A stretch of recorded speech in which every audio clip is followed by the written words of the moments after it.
आप सबको मेरा सादर प्रणाम। आज हम विष्णु पुराण का 15वां अध्याय श्रवण करेंगे, जो है प्रचेताओं का मारीशा नामक कन्या के साथ विवाह, दक्ष प्रजापति की उत्पत्ति एवं 10 की 60 कन्याओं के वंश का वर्णन। श्री पराशर जी बोले, प्रचेताओं के तपस्या में लगे रहने से किसी प्रकार की रक्षा न होने के कारण पृथ्वी को वृक्षों से ढक लिया और प्रजा बहुत ही नष्ट हो गई। आकाश वृक्षों से भर गया था, इसलिए 10,000 वर्ष तक न तो वायु ही चला और न प्रजा ही किसी प्रकार की चेष्टा कर सकी। जल से निकलने पर उन वृक्षों को देखकर प्रचेतागण अति क्रोधित हुए और उन्होंने रोषपूर्वक अपने मुख से वायु और अग्नि को छोड़ा। वायु ने वृक्षों को उखाड़ उखाड़ कर सुखा दिया और प्रचंड अग्नि ने उन्हें जला डाला। इस प्रकार उस समय वहां वृक्षों का नाश होने लगा। तब वह भयंकर वृक्ष प्रलय देखकर थोड़े से वृक्षों के रह जाने पर उनके राजा सोम ने प्रजापति प्रचेताओं के पास जाकर कहा, हे नृपति गण, आप क्रोध शांत कीजिए और मैं जो कुछ कहता हूं उसे सुनिए। मैं वृक्ष के साथ आप लोगों की संधि करा दूंगा। वृक्षों से उत्पन्न हुई इस सुंदर वर्ण वाली रत्न स्वरूपा कन्या का मैंने पहले ही भविष्य को जानकर अपनी किरणों से पालन पोषण किया है। वृक्षों की ही यह कन्या मारीशा नाम से प्रसिद्ध है। यह महाभागा इसलिए ही उत्पन्न की गई है कि निश्चय ही तुम्हारे वंश को बढ़ाने वाली तुम्हारी भार्या हो।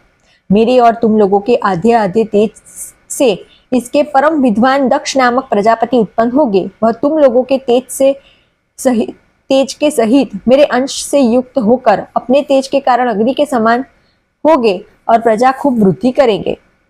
पूर्व काल में वेदवेत्ताओं ने श्रेष्ठ एक कंडू नामक मुनीश्वर थे। उन्होंने गोमती नदी के परम रमणीय तट पर घोर तप किया। तब इंद्र ने उन्हें तपोभ्रष्ट करने के लिए प्रमलोचा नामक उत्तम अप्सरा को नियुक्त किया। उस मंजुहासिनी ने उस ऋषि श्रेष्ठ को विचलित कर दिया। उसके द्वारा शुद्ध होकर वे 100 से भी अधिक वर्ष तक विषयासक्त चित्त से मंदराचल की कंदरा में रहे। तब ही महाभागा एक दिन उस अप्सरा ने कंडू ऋषि से कहा कि हे ब्राह्मण, अब मैं स्वर्ग को जाना चाहती हूँ, आप प्रसन्नता पूर्वक मुझे आज्ञा दीजिए। उसके ऐसा कहने पर उसमें आसक्त चित्त हुए मुनि ने कहा, भद्रे, अभी तुम कुछ दिन और ठहर जाओ। उनके ऐसा कहने पर उस सुंदरी ने महात्मा कंडू के साथ अगले 100 वर्ष तक और रहकर नाना प्रकार के भोग भोगे। तब भी उसके यह प्रश्न पूछने पर, भगवान, मुझे स्वर्गलोक को जाने की आज्ञा दीजिए। ऋषि ने यही कहा कि अभी और ठहरो। तदंतर 100 वर्ष और अधिक बीत गए। सुमुखी ने प्रणय युक्त मुस्कान के सुशोभित वचनों में फिर से उनको कहा कि ब्राह्मण, अब मैं स्वर्ग को जाना चाहती हूँ। यह सुनकर मुनि ने उस विशालाक्षी को आलिंगन कर कहा कि अय सुब्रू, अब तो तू बहुत दिनों के लिए चली जाएगी, इसलिए क्षण भर तो ठहर। तब वह सुंदर नेत्र वाली उस ऋषि के साथ क्रीड़ा करती हुई 200 वर्ष से कुछ कम और रही। हे महाभाग, इस प्रकार जब जब वह सुंदरी देवलोक को जाने के लिए कहती, तभी तभी कंडू ऋषि उससे यही कहते कि अभी ठहर जा। मुनि के इस प्रकार कहने पर प्रणय भंग की पीड़ा को जानने वाली उस दक्षिणा ने अपने दक्षिणाश्यवश तथा मुनि के शाप से भयभीत होकर उन्हें न छोड़ा तथा उन महर्षि महोदय का भी कामाक्षी चित्त से उनके साथ अहर्निश श्रवण करते करते उसमें नित्य नूतन प्रेम बढ़ता गया। एक दिन वे मुनिवर बड़ी शीघ्रता से अपनी कुटी से निकले। उनके निकलते समय वह सुंदरी बोली, आप कहाँ जाते हैं? उसके इस प्रकार पूछने पर मुनि ने कहा कि हे शुभे, दिन अस्त हो चुका है, इसलिए मैं संध्या उपासना करूंगा, नहीं तो नित्य क्रिया नष्ट हो जाएगी। तब उस सुंदर दांतों वाली ने उन मुनीश्वर से हंसकर कहा कि हे सर्वधर्मज्ञ, क्या आज ही आपका दिन अस्त हुआ है? हे विप्र, अनेकों वर्षों के पश्चात आज आपका दिन अस्त हुआ है, इसलिए कहिए, किसको आश्चर्य न होगा। तब मुनि बोले, भद्रे, नदी के इस सुंदर तट पर तुम आज सवेरे ही तो आई हो। मैंने आज ही तुमको अपने आश्रम में प्रवेश करते देखा था। अब तो दिन समाप्त होने पर यह संध्या काल हुआ है, फिर सच तो कहो, ऐसा उपहास क्यों करती हो? प्रमलोचा बोली, ब्राह्मण, आपका यह कथन है कि तुम सवेरे ही आई हो, ठीक है, इसमें झूठ नहीं, परंतु उस समय तो आज सैकड़ों वर्ष बीत चुके हैं। सोम ने कहा। तब उन विप्रवर ने उस विशालाक्षी से कुछ घबरा कर पूछा, अरे भीरू, ठीक ठीक बता, तेरे साथ रमण करते हुए मुझे कितना समय बीत गया है? प्रमलोचा ने कहा, अब तक 907 वर्ष 6 महीने तथा 3 दिन और भी बीत चुके हैं। ऋषि बोले, अरे भीरू, यह तो ठीक कहती है, या हे शुभे, मेरी हंसी करती है। मुझे तो ऐसा प्रतीत होता है कि मैं इस स्थान पर तेरे साथ केवल एक ही दिन रहा हूँ। प्रमलोचा बोली, हे ब्राह्मण, आपके निकट मैं झूठ कैसे बोल सकती हूँ, और फिर विशेषतया उस समय जबकि आज आप अपने धर्म मार्ग का अनुसरण करने में तत्पर होकर मुझसे पूछ रहे हैं। सोम ने कहा, हे राजकुमारों, उसके ये सत्य वचन सुनकर मुनि ने मुझे धिक्कार है, मुझे धिक्कार है ऐसा कहकर स्वयं ही अपने को बहुत कुछ भला बुरा कहा। मुनि बोले, अहो, मेरा तब नष्ट हो गया, जो ब्राह्मण विद्ताओं का धन था वह लूट गया और विवेक बुद्धि मारी गई। अहो, स्त्री को तो किसी ने मुंह उपाजने के लिए ही रचा है। मुझे अपने मन को जीतकर छिहो उर्मियों से अतीत पर ब्रह्म को जानना चाहिए। जिसने मेरी इस प्रकार की बुद्धि को नष्ट कर दिया, उस काम रूपी महाग्रह को धिक्कार है। नरक ग्राम के मार्ग रूपी इस स्त्री के संग से वेद वैद्य भगवान की प्राप्ति के कारण मेरे समस्त व्रत नष्ट हो गए। इस प्रकार उन धर्मज्ञ मुनिवर ने अपने आप ही अपनी निंदा करते हुए वहां बैठी हुई उस अप्सरा से कहा, अरे पापिनी, अब तेरी जहां जाने की इच्छा हो वहां तू चली जा। तूने अपनी भावभंगी से मुझे मोहित करके इंद्र का जो कार्य किया था वो पूरा कर लिया है। मैंने अपने क्रोध से प्रज्वलित हुए अग्नि द्वारा तुझे भस्म नहीं करना चाहता, क्योंकि सज्जनों की मित्रता सात पग साथ रहने से हो जाती है, और मैं तो तेरे साथ निवास कर चुका हूँ। अथवा इसमें तेरा कोई दोष भी क्या जो मैं तुझ पर क्रोध करूं? दोष तो सारा मेरा ही है, क्योंकि मैं बड़ा ही अजितेंद्रिय हूँ। तू महामुह की पिटरी और अत्यंत निंदनीय है।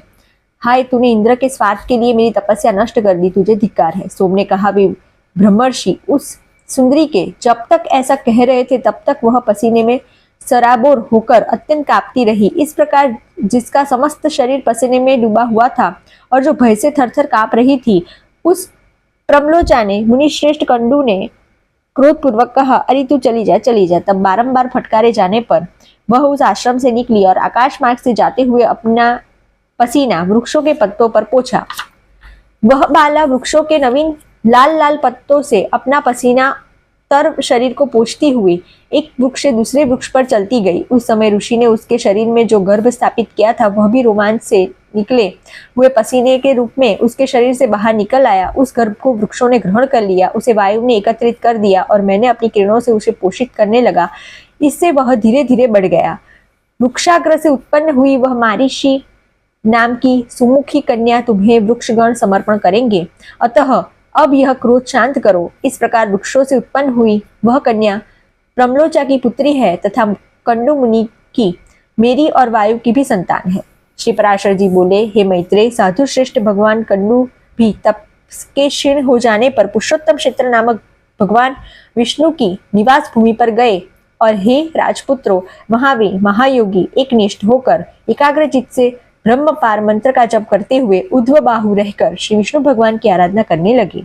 प्रचितागण बोले, हम कंडू मुनि का ब्रह्मपार नामक परम स्तोत्र सुनना चाहते हैं, जिसका जप करते हुए उन्होंने श्री केशव की आराधना की थी। सोम ने कहा, श्री विष्णु भगवान संसार मार्ग की अंतिम अवधि है, उनका पार पाना कठिन है। वे आकाश आदि से भी पर अर्थात अनंत है, अतः सत्य स्वरूप है। तपोनिष्ठ महात्माओं को भी वे प्राप्त हो सकते हैं, क्योंकि वे अनंतात्मा प्रपंच से परे तथा इंद्रियों के अगोचर परमात्मा है और भक्तों के पालन एवं उनके अभीष्ट को पूर्ण करने वाले हैं। वे कारण यानी कि पंच महाभूत के कारण, पंच तन्मात्रा के हेतु, तामस अहंकार और उसके भी हेतु यानी महतत्व के हेतु यानी प्रधान के भी परम हेतु है, और इस प्रकार समस्त कर्म और कर्ता आदि के सहित कार्य रूप से स्थित सकल प्रपंच का पालन करते हैं। ब्रह्म ही प्रभु है, ब्रह्म ही सर्व जीव रूप है और ब्रह्म ही सकल प्रजा का पति यानी रक्षक तथा अविनाशी है। वह ब्रह्म अव्यय, नित्य और अजन्मा है तथा वही क्षय आदि समस्त विकारों से शून्य विष्णु है। क्योंकि वह अक्षर अज और नित्य ब्रह्म ही पुरुषोत्तम भगवान है, इसलिए मेरे राग आदि दोष शांत हो। इस ब्रह्मपार नामक परम स्तोत्र का जप करते हुए श्री केशव की आराधना करने से उन मुनीश्वर ने परम सिद्धि प्राप्त की। अब मैं तुम्हें यह बताता हूँ कि यह मारीषा पूर्व जन्म में कौन थी। यह बता देने से तुम्हारे कार्य का गौरव सफल होगा। यह साध्वी अपने पूर्व जन्म में एक महारानी थी। पुत्रहीन अवस्था में ही पति के मर जाने पर इस महाभागा ने अपने भक्तिभाव से विष्णु को संतुष्ट किया। इसकी आराधना से प्रसन्न हो विष्णु भगवान ने प्रकट होकर कहा, हे शुभे, वर मांग। तब इसने अपनी मनोअभिलाषा इस प्रकार कह सुनाई, भगवान, बाल विधवा होने के कारण मेरा जन्म व्यर्थ ही हुआ। हे जगतपते, मैं ऐसी अभागनी हूँ कि पुत्रहीन ही उत्पन्न हुई, अतः आपकी कृपा से जन्म जन्म में मेरे बड़े प्रशंसनीय पति हो और ब्रह्मा जी के समान पुत्र हो। और हे अधोषज, आपके प्रसाद से मैं भी कुलशील, अवस्था, सत्य, कार्यकुशलता, शीघ्रकारिता, उल्टा न कहना, सत्व, वृद्ध सेवा और कृतज्ञता आदि गुणों से तथा सुंदर रूप संपत्ति से संपन्न और सबको प्रिय लगने वाली माता के गर्भ से जन्म लिए बिना ही उत्पन्न हो।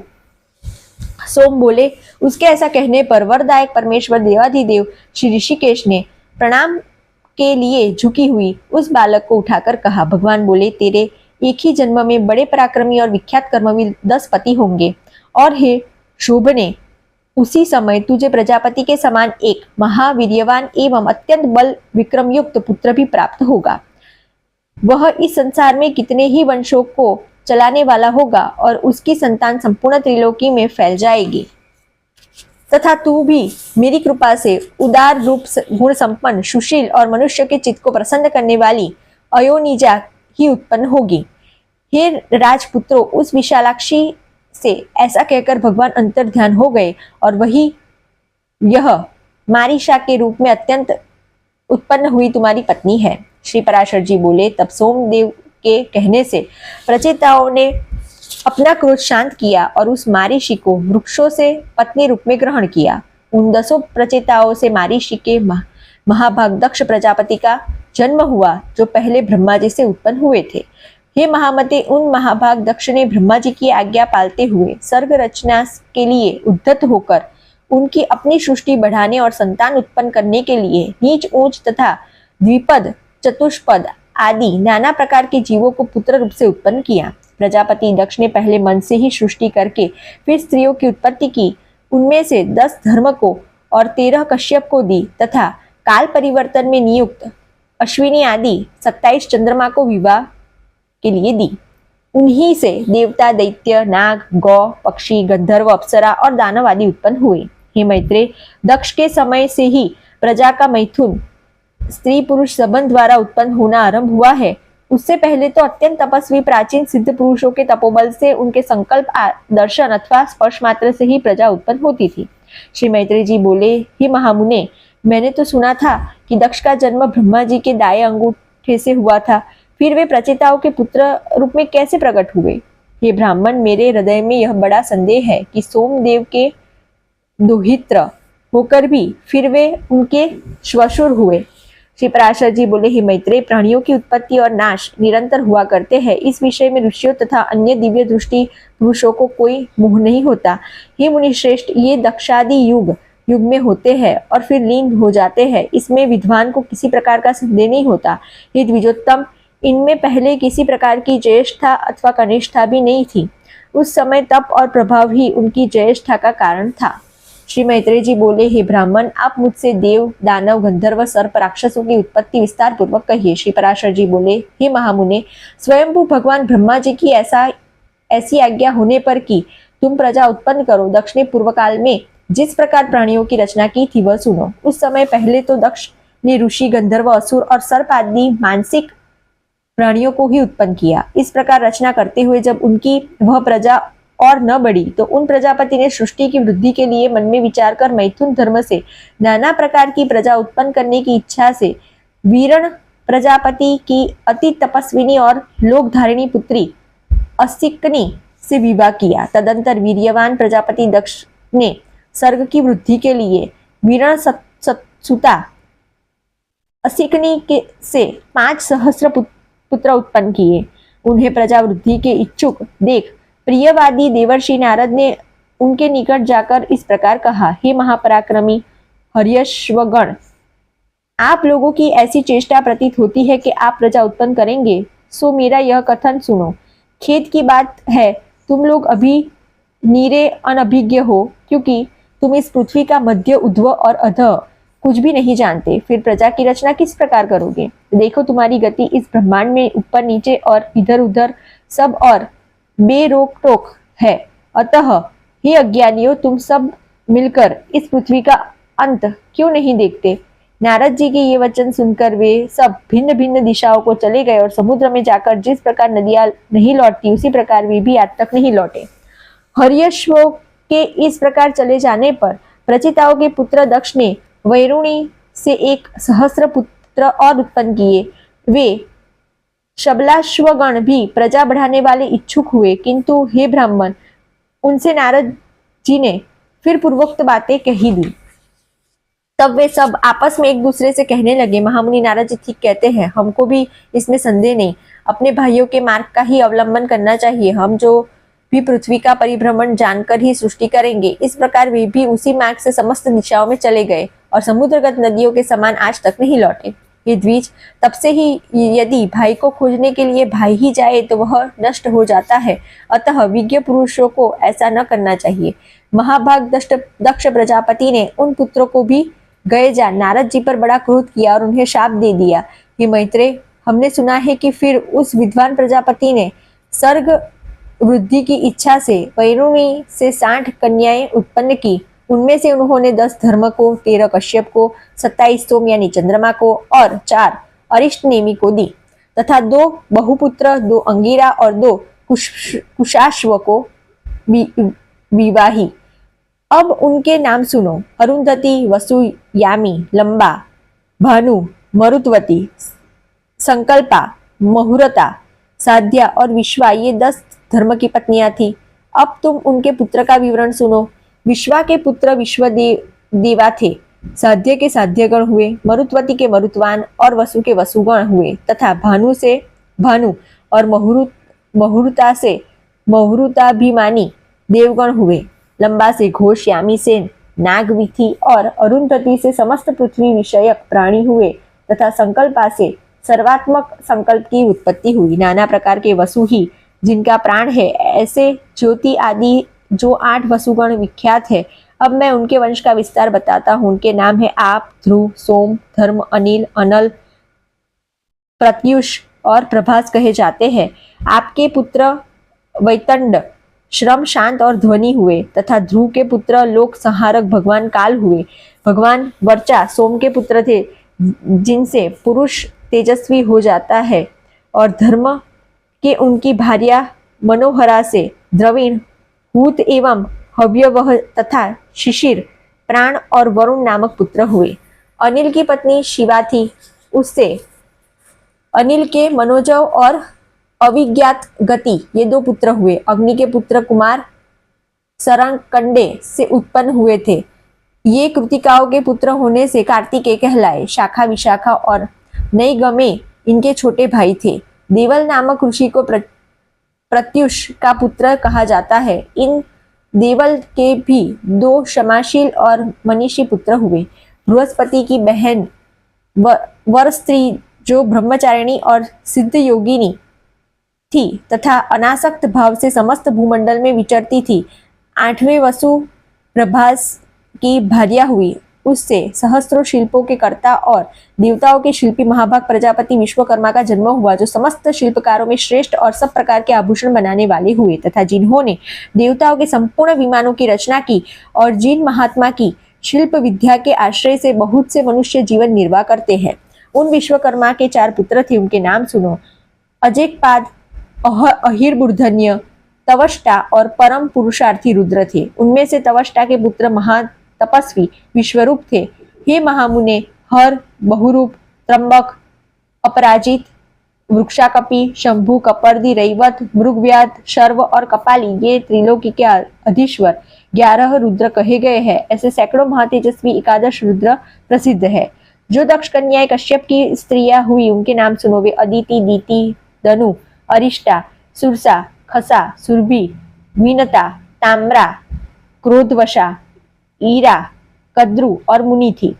ये धर्मज्ञ। अब तुम उनकी संतान का विवरण सुनो। चाक्षुष मनवंतर में तुषित नामक 12 श्रेष्ठ देवगण थे। वे यशस्वी सुश्रेष्ठ चाक्षुष मनवंतर के पश्चात वैवस्वत मनवंतर के उपस्थित होने पर एक दूसरे के पास जाकर मिले और परस्पर कहने लगे, हे देवगण, आओ हम लोग शीघ्र ही अदिति के गर्भ में प्रवेश कर इस वैवस्वत मनवंतर में जन्म ले, इसी में हमारा हित है। इस प्रकार चाक्षुष मनवंतर में निश्चय कर उन सबने मरीचि पुत्र कश्यप जी के यहाँ दक्ष कन्या अदिति के गर्भ से जन्म लिया। वे अति तेजस्वी, उससे उत्पन्न होकर विष्णु, इंद्र, अर्यमा, धाता, तवष्टा, पूषा, विवस्वान, सविता, मैत्र, वरुण, अंशु और भग नामक द्वादश आदित्य कहलाए। इस प्रकार पहले चाक्षुष मनवंतर में जो तुषित नामक देवगण थे वे ही वैवस्वत मनवंतर में द्वादश आदित्य हुए। सोम की जिन 27 सुव्रता पत्नियों के विषय में पहले कह चुका है वे सब नक्षत्र योगिनी है और उन नामों से ही विख्यात है। उन अति तेजस्विनियों से अनेक प्रभावशाली पुत्र उत्पन्न हुए। अरिष्ट नेमी की पत्नियों के 16 पुत्र है।